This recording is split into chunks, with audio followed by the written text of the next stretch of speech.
Welcome class. आज के class में हम पढ़ेंगे service performance gap. Service performance gap service marketing का एक इम्पॉर्टेंट कॉन्सेप्ट है।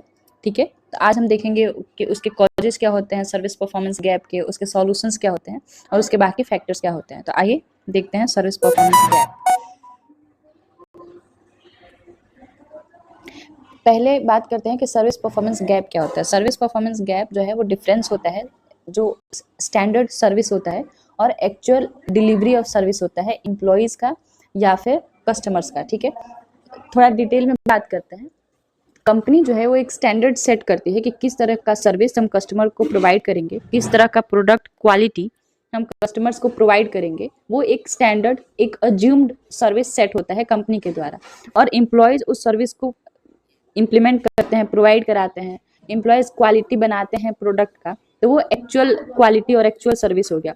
तो जो अज्यूम्ड क्वालिटी और एक्चुअल क्वालिटी में जो डिफरेंस आता है वही डिफरेंस कहलाता है सर्विस परफॉर्मेंस गैप। ठीक है, ये ऑल्सो इसको कहते हैं कि सर्विकल मॉडल भी कहते हैं सर्विस परफॉर्मेंस गैप को। एग्जाम्पल क्या होता है इसका कि अगर कोई होटल प्रॉमिस करता है कि 20 मिनट में रूम सर्विस डिलीवरी दे रहा है बट वो 40 मिनट लगाता है, तो वो जो 20 मिनट का डिफरेंस आया वही है सर्विस परफॉर्मेंस गैप। ठीक है, अब बात करते हैं कि कॉजेज क्या होते हैं सर्विस परफॉर्मेंस गैप के। सबसे पहला होता है कि पुअर ट्रेनिंग एंड रिक्रूटमेंट। अगर हम अपने ऑर्गेनाइजेशन में अपने एम्प्लॉयज़ को ट्रेनिंग ही नहीं दिए हुए हैं अच्छे से सर्विस परफॉर्म करने के लिए, या फिर राइट कैंडिडेट को हम सेलेक्ट नहीं किए हैं राइट जॉब परफॉर्म करने के लिए, तो वो पुअर ट्रेनिंग और रिक्रूटमेंट जो है वो हमारा कॉज हो सकता है सर्विस परफॉर्मेंस गैप का।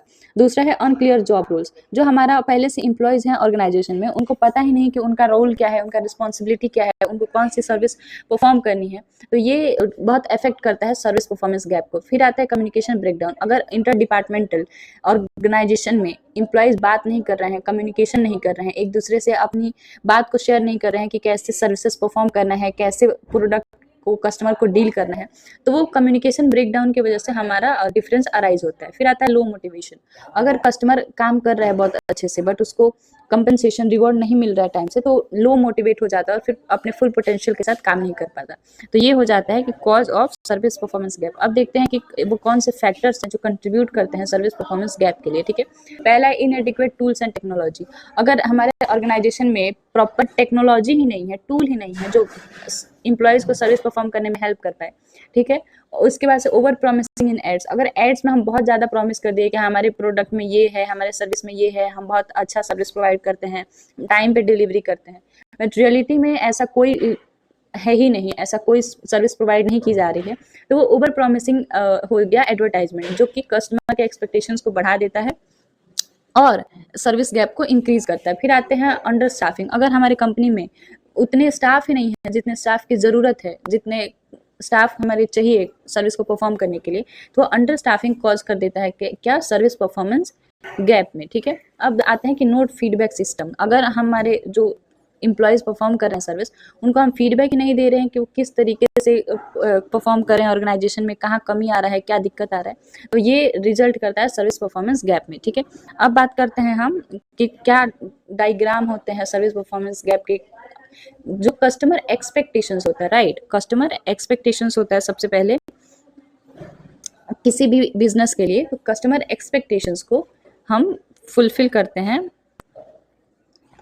सर्विस क्वालिटी स्टैंडर्ड से। ठीक है, कस्टमर ने सर्विस के लिए एक्सपेक्ट किया, फिर ऑर्गेनाइजेशन ने उस एक्सपेक्टेशंस को सर्विस के साथ फुलफिल किया और उसमें जो डिफरेंस आया वो हो गया सर्विस डिलीवरी में सर्विस परफॉर्मेंस गैप। ठीक है, सर्विस वो हो गया सर्विस परफॉर्मेंस गैप। ठीक है, अब देखते हैं कि कैसे हम कम कर सकते हैं सर्विस परफॉर्मेंस गैप को। ट्रेनिंग एंड डेवलपमेंट के हेल्प से हम सर्विस परफॉर्मेंस गैप को रिड्यूस कर सकते हैं। हम एम्प्लॉयज़ को ट्रेन कर सकते हैं ताकि वो बेस्ट सर्विस प्रोवाइड करें। हम बहुत क्लियर स्टैंडर्ड सेट कर सकते हैं कि किस तरीके से हमारे कस्टमर को सर्विस प्रोवाइड कराना है। हम अपना इंटरनल कम्युनिकेशन इंक्रीज कर सकते हैं। इंटरनल कम्युनिकेशन इंक्रीज होगा तो सारे एम्प्लॉयज़ को पता होगा कि कैसे डील करना है, किस तरीके से सर्विसेज प्रोवाइड करना है। हम अगर राइट टेक्नोलॉजी यूज़ करेंगे अपने ऑर्गेनाइजेशन में, हमारा टेक्नोलॉजी इफेक्टिव होगा, एफिशिएंट होगा, सही टाइम से सही कॉस्ट में परफॉर्म करेगा, तो हम बेस्ट क्वालिटी प्रोवाइड करेंगे कस्टमर्स को। ठीक है, और एम्प्लॉयज़ को मोटिवेट करेंगे, उनको रिवॉर्ड देंगे, उनको बेनिफिट देंगे उनके बेस्ट काम के लिए, तो एम्प्लॉयज़ मोटिवेट होकर ज़्यादा से ज़्यादा काम करेंगे। ठीक है, कलेक्ट करेंगे हम कस्टमर को फीडबैक को कि कहाँ हमारे सर्विसेज में प्रॉब्लम आ रही है, कहाँ कस्टमर के हम एक्सपेक्टेशंस को मीट नहीं कर पा रहे हैं, तो ये सब रिजल्ट करता है सर्विस परफॉर्मेंस गैप में। ठीक है, तो ये यहीं तक एंड करते हैं आज की क्लास में। आपको कोई भी डाउट हो तो आप कमेंट कर सकते हैं। Thank you so much.